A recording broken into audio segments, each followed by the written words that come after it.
Buenos días a todos y sean muy bienvenidos a nuestra segunda reunión de nuestra Working Group de Compliance Antitrust. Hoy vamos a contar con dos speakers internacionales que hablan en inglés, así que vamos a hacer el switch al inglés en estos momentos. Así que bueno, you are very welcome to the second meeting of the Compliance and Antitrust Working Group, which I have the honor of co-directing with Federico Volujewicz, Fede. For those who are joining us for the first time, the AAEC, as we call, is a non-profit association that aims, among others, to promote, inspire, and disseminate the use of best practices in ethics and compliance. It is under this period that different working groups covering different subjects were created, and it was in regards to such aim, and especially regarding compliance and antitrust, that jointly with Federico, we have asked Pauline and Joe to join us in this meeting with the main objective of receiving from them, taking advantage of their own backgrounds and expertise and experience, what to do and not to do when talking about the compliance and antitrust programs. This being so, let's move forward and let me introduce you Pauline Kuipers. She is partner at Bird & Bird law firm, specializing in EU and Dutch competition law. She co-head the international competition group at the law firm, and she is also a member of the firm's global executive committee. She is as well the winner of the 2021 Antitrust Compliance Awards and the category Law Firms Initiative. Thank you very much for joining us, a really winner we have today. And let me introduce as well to Joe Murphy.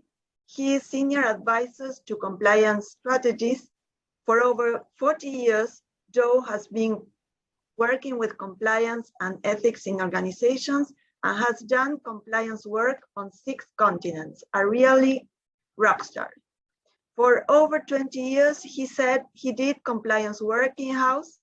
Joe has published over 100 articles and given over 200 presentations in 21 countries. As said, a really rock star.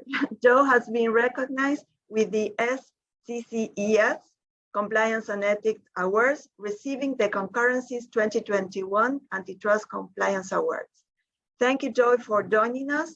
It is a great honor and pleasure having both of you here, and we are pleased to having you two championships in this presentation. So thank you very much. Fede? Well, hi everyone. Thank you for joining us. Our friends from every time that joins us for these events. Thank you, Pauline. Thank you, Joseph.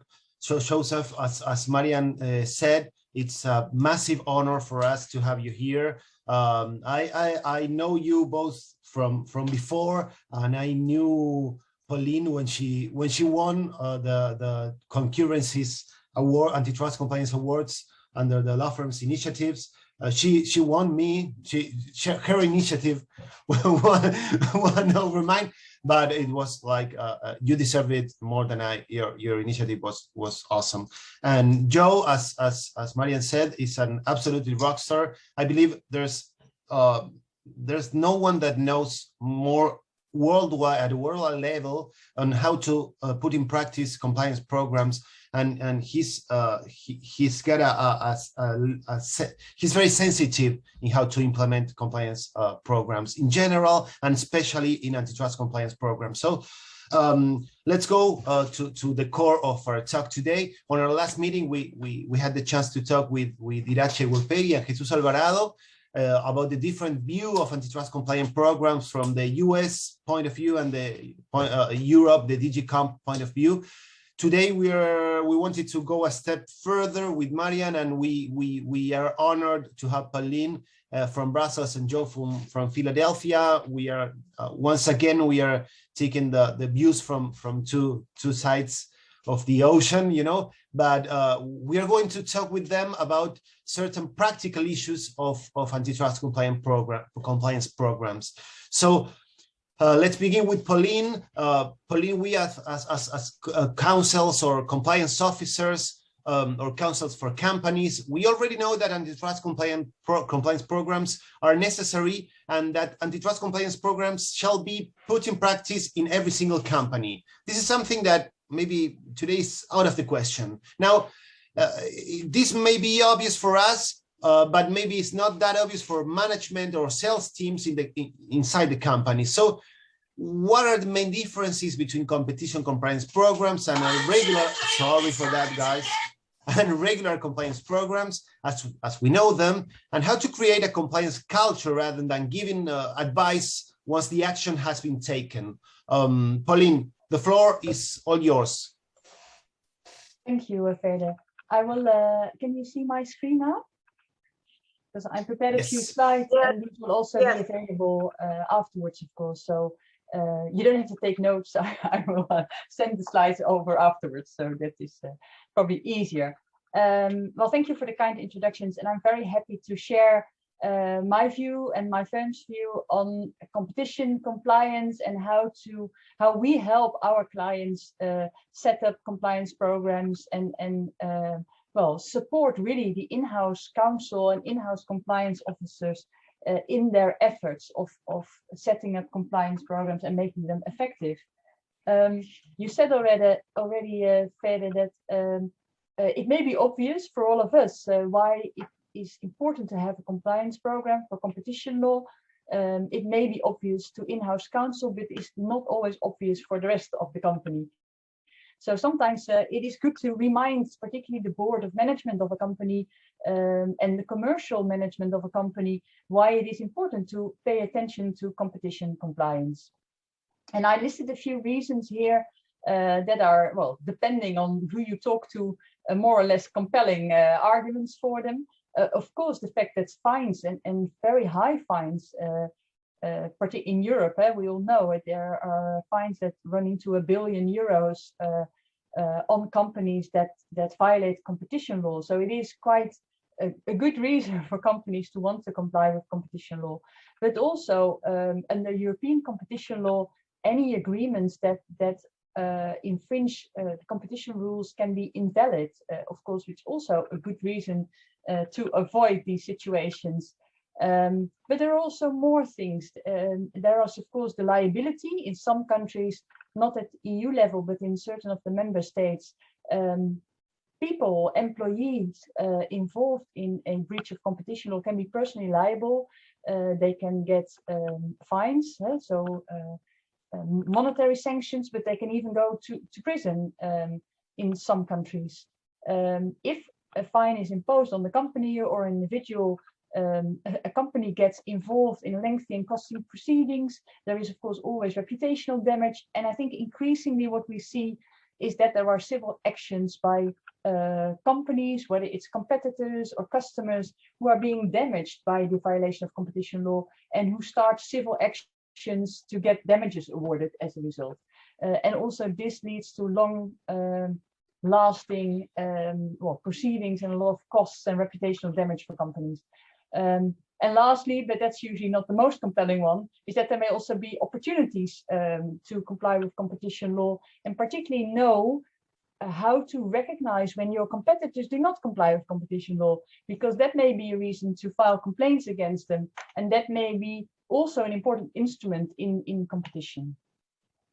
But usually, well, as I said, not all arguments resonate as strongly with everyone in a company, but usually at least some of them are enough compelling to get companies to look seriously into introducing a compliance program. And of course, very often it is the in-house counsel who is the first one who gets the task from, for instance, the board to start a compliance program. And it's really difficult.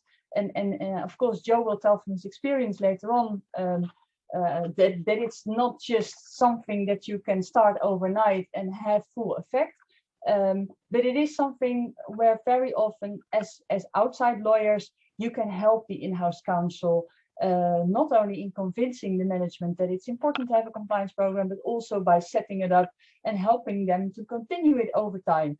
Because training is a very important aspect, and the fact that if you have experience and if you have visibility of issues coming up in compliance across multiple sectors in different companies, of course, as an external counsel, you can help companies benefit from that experience and help them see where others went wrong and how they can avoid it.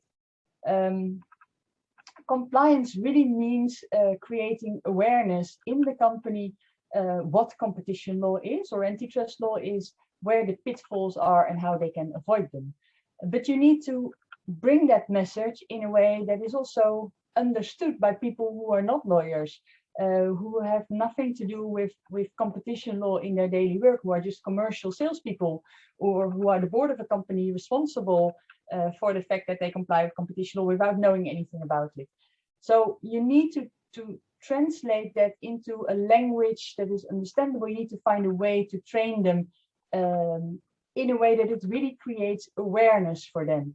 And that is not something that can be done just once, but training is really important, and also the tone that you set in these trainings and the way that you convey the message is really important.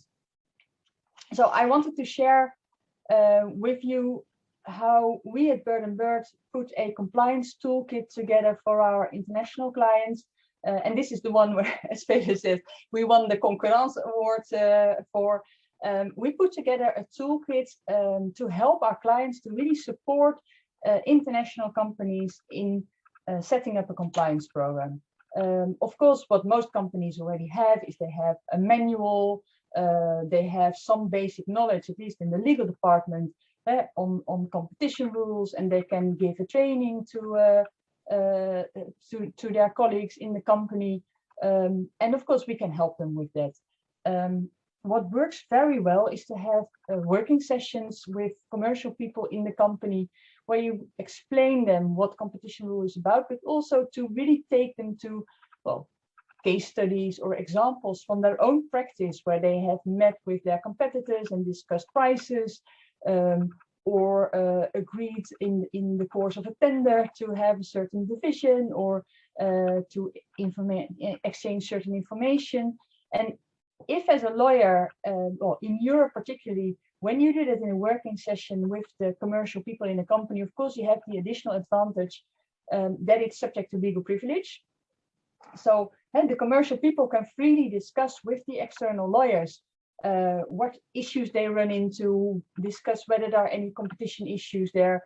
So with all the nice tools that we've developed, training is still also a very useful, just on-site training, sitting down with the people, explaining to them what competition law is about and discussing how it affects them in their daily commercial business is still very often the basis. But in addition to that, you need to keep the awareness high. You need to repeat the message. And that is why we developed a series of e-learning modules. And basically we developed 3 e-learning courses on the 3 sort of main areas of competition law, dealing with competitors, so horizontal relationships, supply and distribution, and abuse of dominance. And of course, the abuse of dominance course is not relevant for everyone. And I will take you through these different elements of our toolkit, starting with the e-learning that we developed. So the first 3 courses that we developed were really to help the commercial people in companies understand what competition law is about. And we developed a program which is sort of playful, interactive, which is not, it doesn't take too long. It's not more than 25, 30 minutes to go through the entire course. And it explains without referring to any legal principles or any legal text, but really in plain language, explains to people why, if you deal with competitors, you should be concerned about information exchange, about discussing prices, about the way you communicate with them. So what we did is we focused in these e-learning on what really matters for the commercial people in the company. We try to use the language as plainly as possible. We try to make it interactive to engage them by adding small quizzes throughout, having them sort of select certain possibilities and then sort of showing them what the right and the wrong answer is, so that they get feedback also on the things that we try and teach them during the courses. There's no audio because you need to be able to do it even in an open space office where people can just sort of sit behind their desk and run through this program. But it is important that there is an assessment at the end. So at the end of each of the courses, there is an assessment of 10 questions, which are taken sort of from a pool of questions. So we have like 30 questions for each course, and then sort of, randomly 10 questions are being presented. And if you pass the test, if you have more than 6 of the 10 questions correct, you pass the test, and that can be tracked by the compliance officer in the company. So the compliance officer can track who are following this course, who have completed them, and also who have passed the test. So when you are monitoring the uptake on your compliance program, and you can check whether everyone who needs to follow the training has indeed completed it, and you can also check whether they've succeeded in the assessment at the end. And of course, because it is an online tool, you can do it throughout the year, whenever new people join. So in addition to, say, the face-to-face trainings, this is a very good way to refresh the memory and to keep people aware of the issues in a bit of a playful way. After we had developed these sort of 3 e-learning courses on the main principles, we realized that it's also very important to develop an e-learning in relation to investigations, because of course, no matter how hard you try to avoid getting into trouble with competition law, sometimes it goes wrong, and then it is important not only to flag it, to find it yourself. So perhaps in some countries and in the European Union, you can apply for leniency and make sure that you can avoid fines. But it may also happen that you are too late to apply for leniency, and that someone else either files a complaint against your company, or that the competition authorities have another reason to investigate the company. And part of the role of a compliance officer is not just to help people in the company be aware of what competition law means and how they can avoid getting into trouble, but also dealing with issues when it goes wrong. So for that reason, we developed a 4th e-learning course in relation to investigations. This has a little bit of a different look and feel than the other 3 courses, and it's also set up in a different way. So we made 7 short modules for this course, and each of them are aimed at different roles during an investigation. And that allows a compliance officer to assign or to allocate the modules to people in the company on a need-to-know basis. So people at the reception desk only need to do 1 module, because the only thing they need to know is how to respond and who to call and what to do when there is a team of investigators at their desk. The in-house lawyer is probably wise to do all 7 modules to know what is happening, what his role is, but also when it comes to interviews with employees, when it comes to the role of IT. Of course, everything is relevant for the in-house counsel in the company. So we made these different modules, and again, like with the other e-learning courses, the compliance officer can allocate the modules to certain people in the company, can track whether they have completed the modules, and also see whether they successfully completed the assessment at the end of each module. This e-learning tool was developed on the back of a game that we introduced earlier, and that was really sort of joke that we had in our international competition team. In the international competition team at Berdenberg, we had sort of this. We had this meeting, and we thought, what would be good fun? What would make the life of our in-house counsel that we work with easier, but would also allow them to have this discussion about dawn raids and prepare his own legal and compliance team for the event of a dawn raid. So we first developed a game, and the game is available online. Any one of you can play it. I can send you the link. And we also encourage teams, legal and compliance teams at companies to play it together, because it really generates issues that come up during an investigation, and it helps them a lot to discuss during the game with each other how they are prepared, what they can do to prepare better, and how they could respond to these type of situations. And then the other thing that we developed was an app, which is also available in any app store, our Dawn Rate Survival Toolkit, and that is really a collection of checklists. So it's really to provide, well, in-house counsel, but basically anyone who is confronted with an investigation by competition authorities, with a checklist, how to prepare for an investigation, what to do when the investigators are inside the company, what to think of once the investigation is completed, and you need to take further actions to deal with the investigation.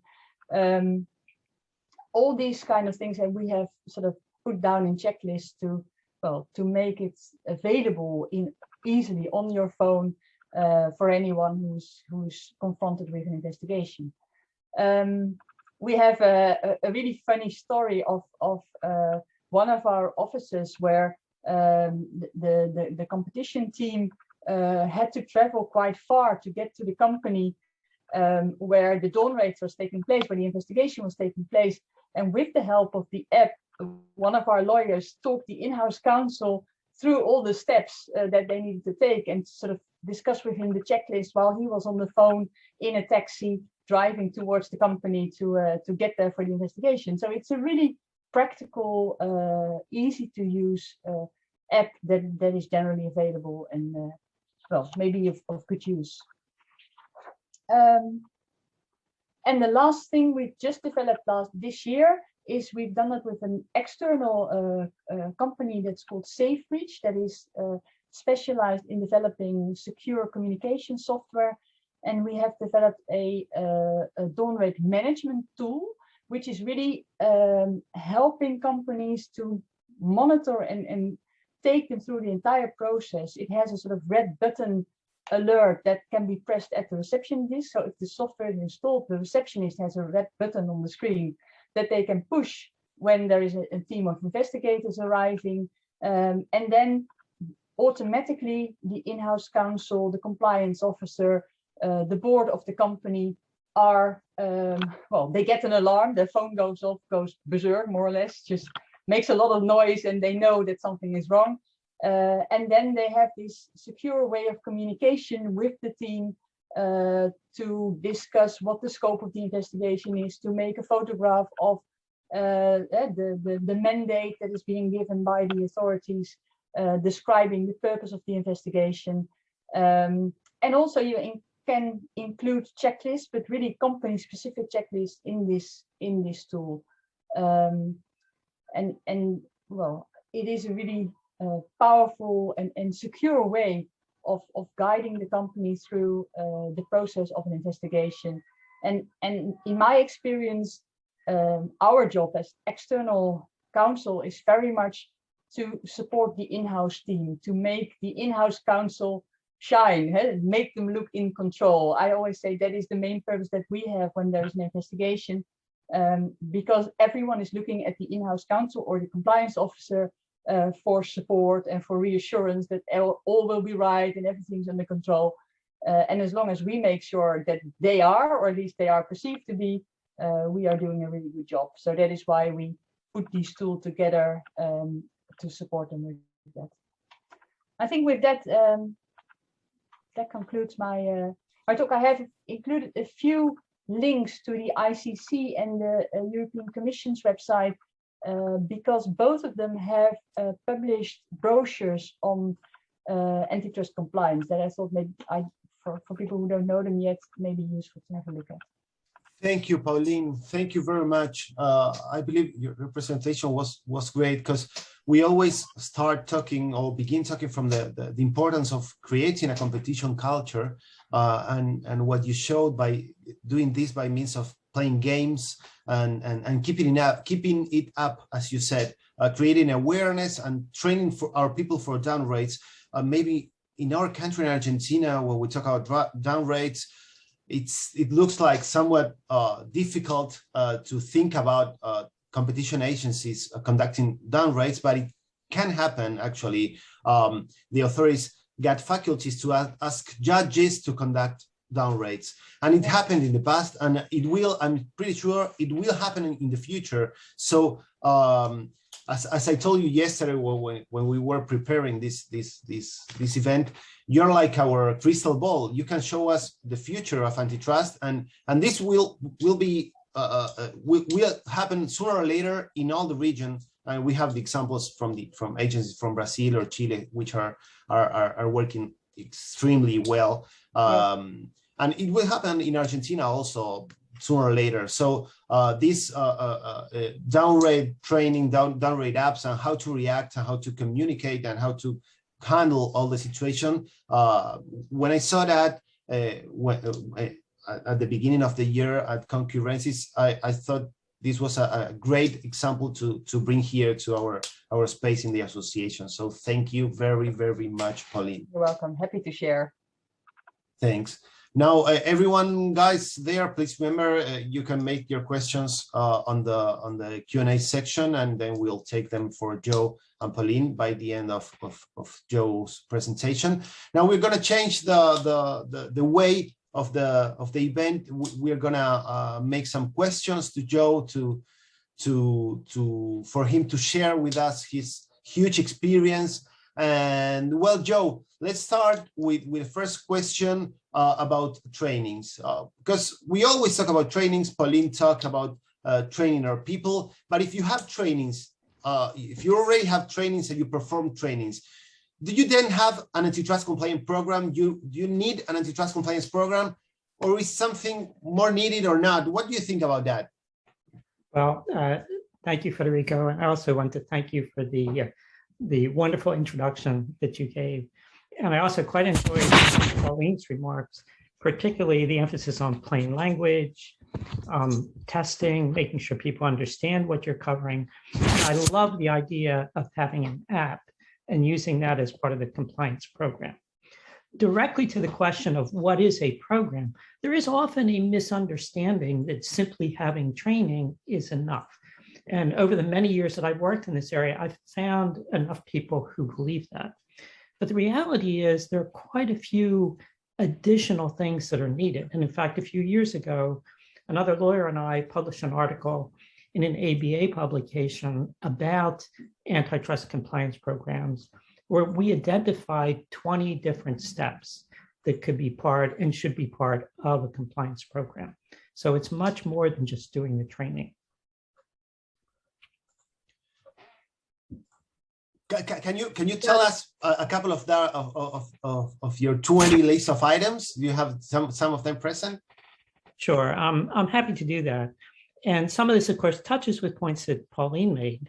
Extremely important is management support. If management doesn't believe in it, you have a big problem. Having somebody in charge of the antitrust compliance program, a compliance officer who has access to the board, doing a risk assessment so you know what you've got to address, auditing, monitoring, checking to see what's going on, a speak-up system or a helpline system, discipline for people who don't follow the rules, incentives to promote compliance, and measurement of effectiveness. If you're doing something, is it working? When you do the training, did people learn from it? Did they get a message? And so those are some of the key things that you would expect to see in a compliance program. So, Joe, if you think training is not enough, how do you know what else or what else it's needed to be to keep in mind in order to have an effective antitrust compliance program? How do you know what are the items that you would need? Well, there are a couple of ways of looking at this. One is recognizing that compliance is about management. How do you manage people? Whether it's 10 or 100 or 100,000, the question is, how do you reach them? So in a sense, what we're talking about is project management. But there are also a number of really good standards out there. A number of these are from different governments. And for example, in preparing my remarks today, there's an excellent set of guides from the Spanish Competition Commission, The Brazilian standards are excellent. Chile, to my knowledge, was the first in all of Latin America to have a set of standards. And the US Antitrust Division has put out some questions as a guidance on this. There's also guidance that Pauline referenced, the International Chamber of Commerce, as well as a number of other points. But I want to make the point that while there are these different guides, and certainly I would recommend, for example, looking at the Brazilian guides, they all have the same common core. There's no mystery to this. How do you get people to do things? You tell them what to do. You check on what they're doing. You make it clear that management supports it. You make it part of the disciplinary system. You make it part of the incentive system. So they're fairly logical, basic management steps on how you get things done in any kind of organization. Sorry, I was muted. Thank you, Joe. Now, you mentioned you were talking about incentives, and how does incentives work? Aren't people paid to do their jobs already, and that should be the main incentive? Isn't that doing just what they are paid to do? How to incentive our people, take into account most of the times they are not even aware of the existence of antitrust laws, and then most of the times to put in practice antitrust compliance programs implies a change on the way to do business. So I should start by saying there are a lot of elements to the question in there, and incentives is actually a subject where you could easily spend several hours talking about it. But I'll start first with it's a basic point.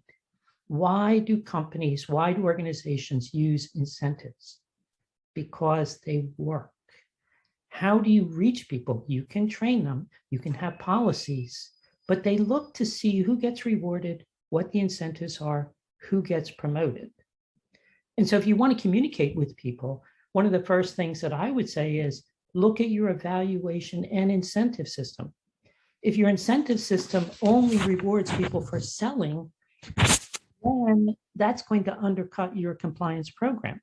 And I like, there's a quote in the Brazilian standards that says, it is essential that employees are not held to bottom line only financial standards. That is, if an employee says, well, I can't follow these antitrust standards because then I won't make my bonus. Well, of course you have to train him, but you also have to look at the bonus standards. And as an example of how incentives can drive misconduct, if you look at a story in the United States, the Wells Fargo story, in order to get bank employees to sell more, they came up with a standard called 8 is great. Every person, every employee should get customers to open 8 separate accounts. Well, this led to a massive fraud.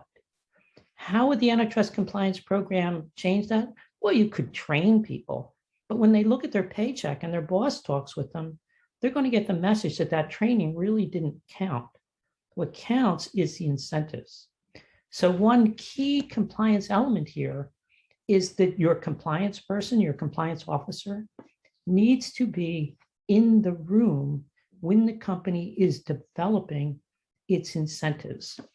And there's a quote from Peter Drucker, the late management expert, who said, we have known for a long time that people in organizations do what gets rewarded.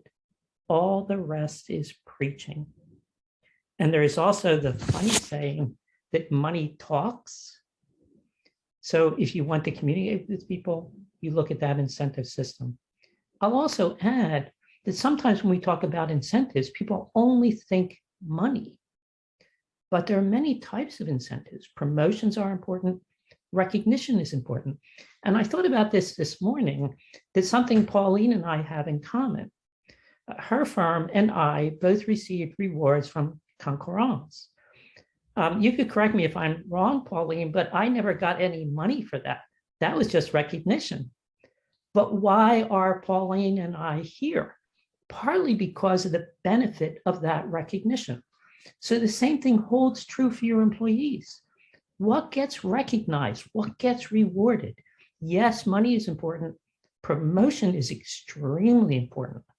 If you want to know the real culture of a company, look at who gets promoted.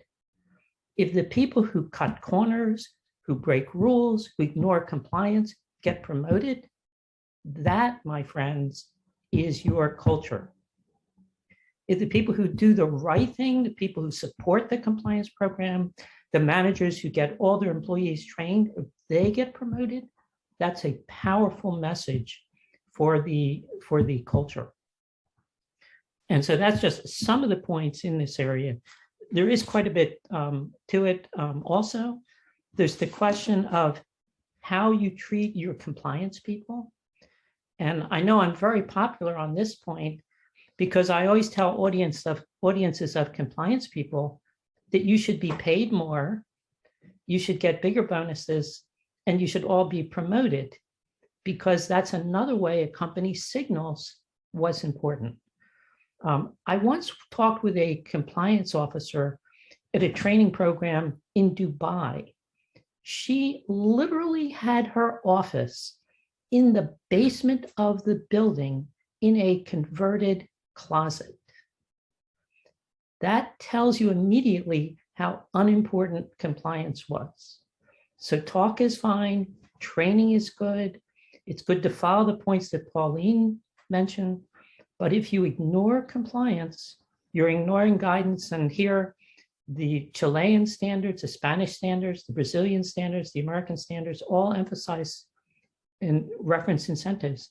If you ignore the incentives, you're really missing the point. Joe, I totally agree with you, and for sure, it's more than money. I really I trust in incentives, and I think that is very important. And not only that, I think that new generations as well will ask us as executives to have this incentive, not only for money, but recognition. I think that it's a key point. But changing the subject, they say we are in the era of big data. How can you see data in antitrust compliance? Would it help, or how would it help the big data? Well, it's good to look at this one, perhaps in terms of the big companies and the small companies.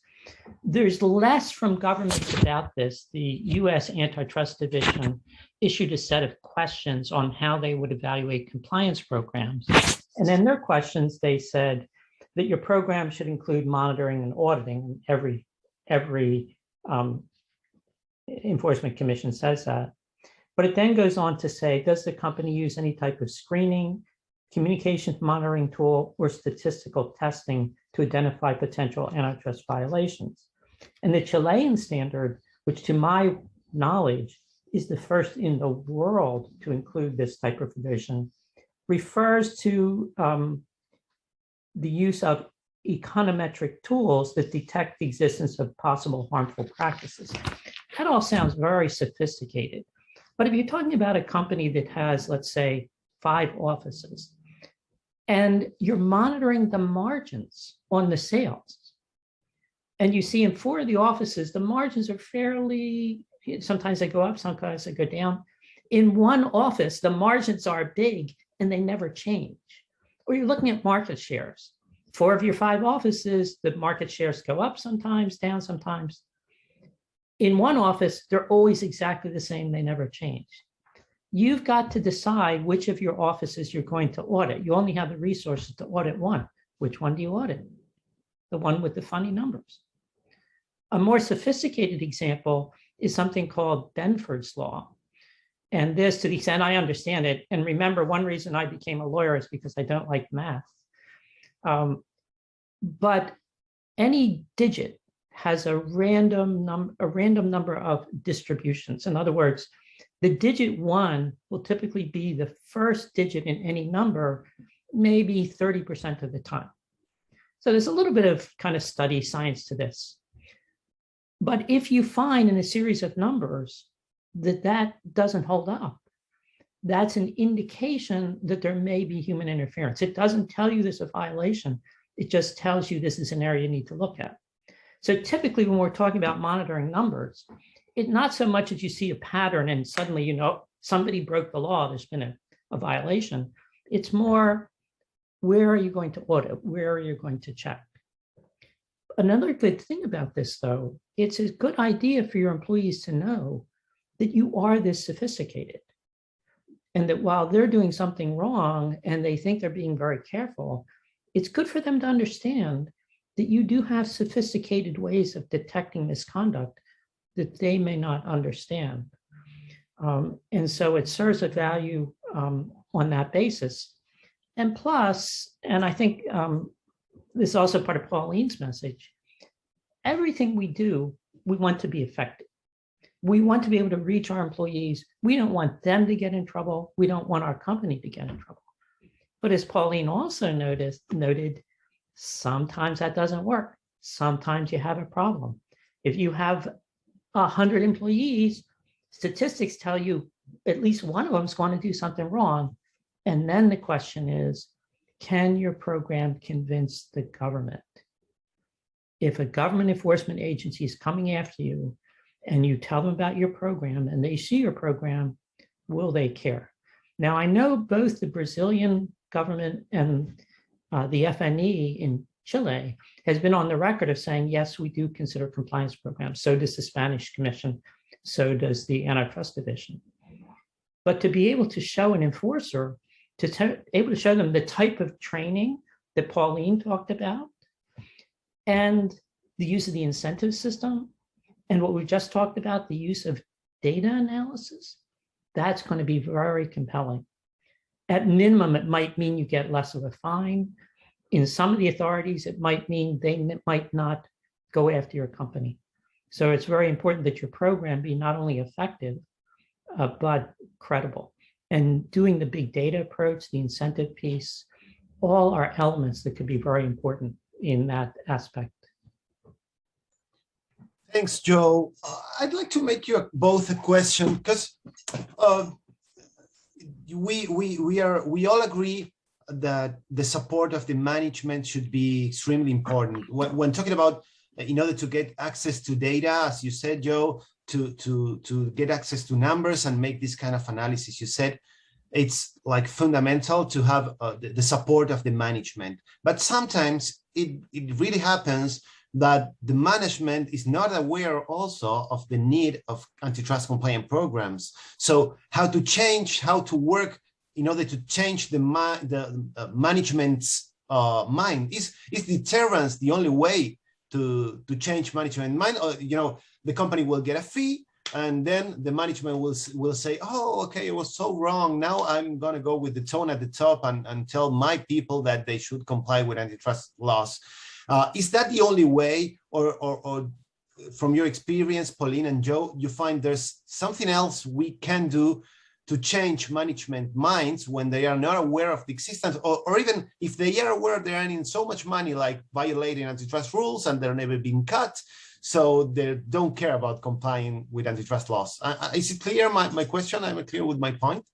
Yeah, if you like, I could start off with this, and I'll start with a couple of points.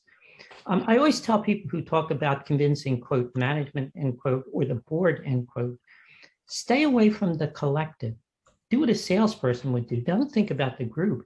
Think about the individuals. Look at the individuals on your management board. You might have one who spent some time in Europe and lived through a dawn raid. You might already have that person. That person might be your best ally. Somebody else may have had terrible training once. They hate compliance because they had awful training. That person, you need to show them you're taking a sophisticated approach. We lawyers tend inherently to think in terms of fear. If you don't do what we're saying, you'll have fines, you'll go to jail, all these bad things happen. People are not motivated solely by fear. They're motivated by many other things.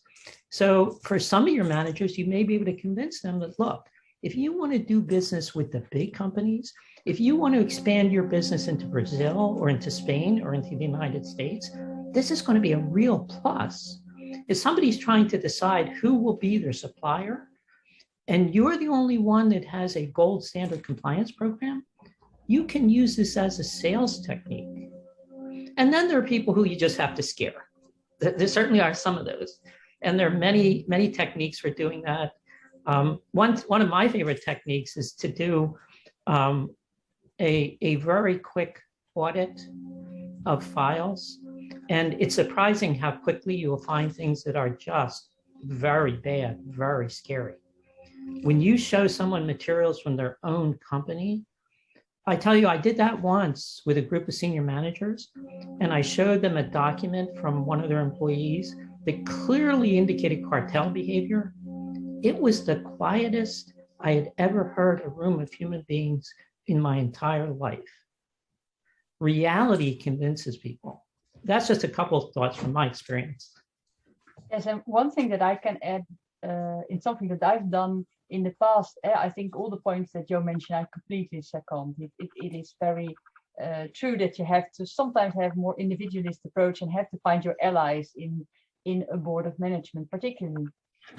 What helps a lot in sort of convincing the rest can be to do a mock dawn raid. We've done that a number of times at sort of large companies where we had trouble, or the in-house counsel rather had trouble convincing the board of management. And if there's only one ally in the board of management, this can be very powerful. So we just let a team of external counsel from our firm, pretend that they were from the and without authority. giving advice to the rest of the company. Exactly. Like, okay, this is a down raid.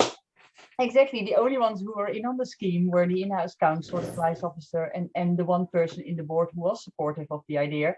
And then sort of the rest of the board was confronted with the fact that there was an investigation, that they were asked to come in for an interview with the officials, and that really got their attention. And after that, everyone was supportive in that company of introducing the compliance program. So I think what Joe says is very true. You have to be a bit creative. You have to consider what appeals to people. And sometimes it's an individualist approach. Sometimes it's finding one ally and then using tricks to convince the rest that it's really important to change their behavior and to include it in their culture. Regarding that, I remember one of the first discussions I was able to participate when I entered Joe's International Antitrust Compliance group was that about down raids. If whether to conduct them surprisingly, like, okay, this is a down raid with some kind of actor or not. And I remember, Joe, maybe you have this more, you remember this better than me, but I remember someone from, I don't know which country in Europe, who said that they conducted this kind of surprise down raids, but this was something dangerous for people because maybe someone can have a heart attack because, oh, this is a down raid. Oh, I'm afraid. Oh, my conclusion from that debate was, okay, I will never give this kind of advice to someone because maybe I don't want to leave this situation like, oh, okay, she's having a heart attack. She's so afraid of the down raid that I couldn't handle that. But do you remember that discussion, Joe? It was like a couple of months ago. You're exactly right. And it was very controversial. We had one lawyer from Austria who said she did it at the invitation of the client, but they identified themselves. There was some concern about impersonating an EU official. My equivalent is what I call a drive-by audit, where it's a surprise for the local office, but they know it's internal. And rather than being the scope of a dawn raid, unfortunately, it's surprisingly easy to find bad documents in companies. But I will say that any type of surprise audit is going to be controversial. And you need to know the company's culture because it can signal to people that you don't trust them. But it could also signal to people that you're really trying to keep them prepared. And this is the real world. And something like this could happen to you. So I would say do it on an individual client basis. Know your client. Know what their environment is. I did it for one company at their request in the construction industry, where the office where I did this, it was a company they had bought from another company. They had actually had a raid by U.S. Marshals in the past, guys who showed up with flak jackets and guns. So I wasn't that scary to them. Well, but my conclusion may be that we as lawyers, as counsels, shall be somewhat like actors also, not only to deliver trainings, but also to handle these kind of situations in case that is necessary. You know, I love acting, that's my personal life, but I never told you this, guys. But maybe we should focus on that. Well, I know we have more questions. Mariana? Yes, we have a question here. Anna Budegar is telling us about the difference about the face-to-face trainings and the e-learnings trainings and the effectiveness of the face-to-face trainings versus the e-learning due to the lack of dynamic regarding the latest one. So what she wanted to know is what activities, this is for Pauline, I think, what activities we can add to initiate incentive and continue giving the message of a culture of integrity so that the message is received by employees in a non-automatic way? Yeah, it's a very good question. And I think it's exactly getting that balance between, on the one hand, face-to-face trainings, on the other hand, e-learning. And as I said before, I think it really requires also some creativity to find the best way to get it in sort of between people's ears, as we say in my language, is to really have the awareness, and the best way always is to discuss real life examples. So a third option, when you've done the face-to-face training and you've done the e-learning, what works really well is to have sort of a working session, to just sit with a few people from the commercial team and just sort of prod them a little bit and hear sort of what they encounter in their daily business, what kind of information they exchange with competitors, with customers. What happens if they come to a customer and they see the price list of a competitor? Is it something that is presented to them by a customer? Can they ask for it? Sort of really sort of the down-to-earth things that they encounter day to day. And if you sit with them in a sort of working session, you will notice that as soon as one of these examples come to the table, you spend hours with them sort of discussing these things. And the advantage of having external counsel present there, as I said, is of course that you want, but also if you do it orally, face to face, you want to keep it under legal privilege, or you want to make sure that you're not creating your own evidence if it appears that something has gone wrong or is not exactly right. But these type of sort of sessions with people from the business are really powerful, and they are even more than trainings, any learnings, the best way to create the awareness, in my experience. I'd like to second that. I think one of the most underappreciated skills, and especially important for this field, is listening.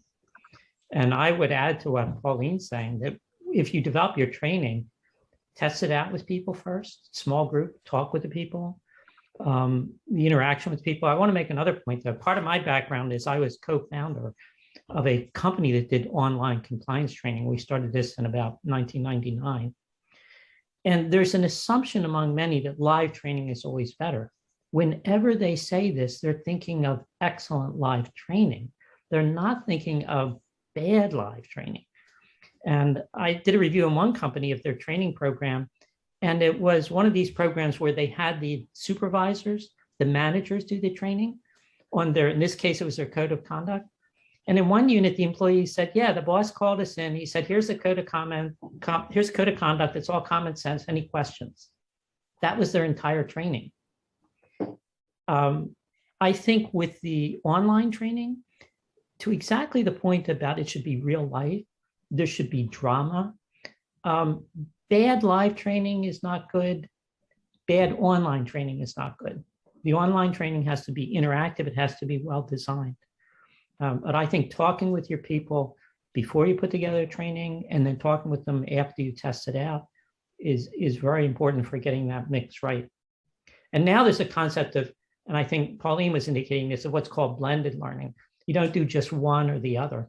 And I will add, one of the nice things about online training, you can definitely prove that you train people and you can show the government exactly what you covered with them.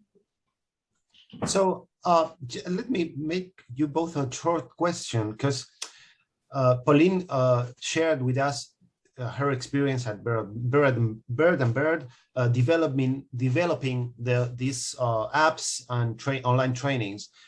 How long did it take to develop all those projects? Because I was thinking about, is it expensive to develop all this? Talking about time and talking about money, does it takes a lot of time to develop the apps and the online trainings?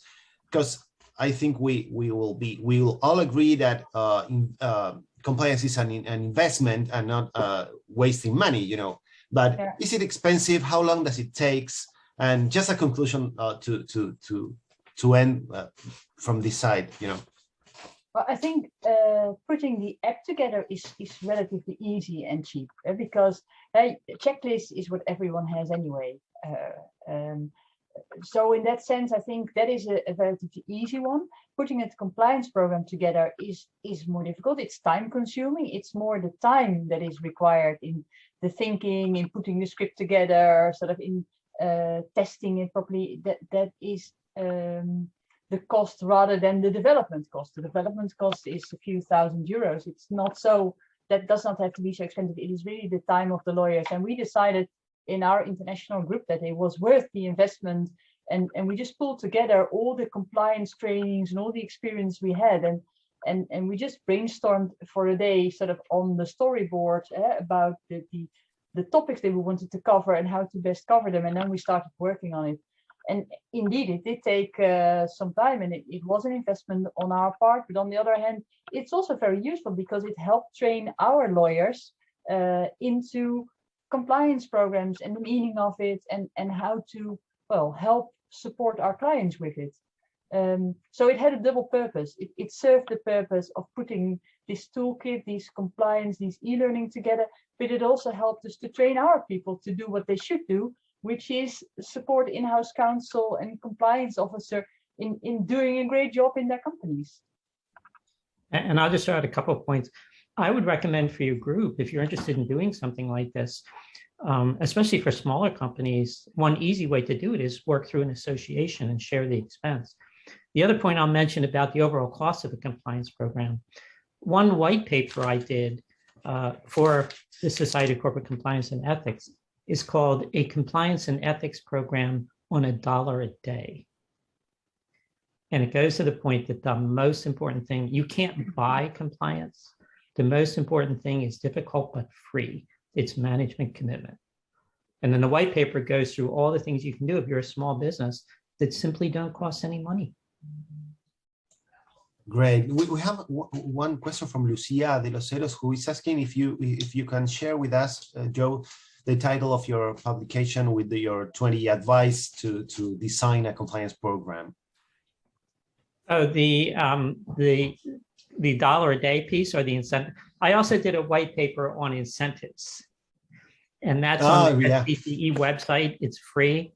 And the piece I did on a compliance and ethics program on $1 a day is also on the SCCE website.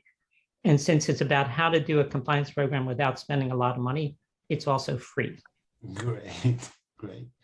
So I think that's all for today. We are on time. Marian, you want to close with last words? Today it was great having you here, and we have learned a lot.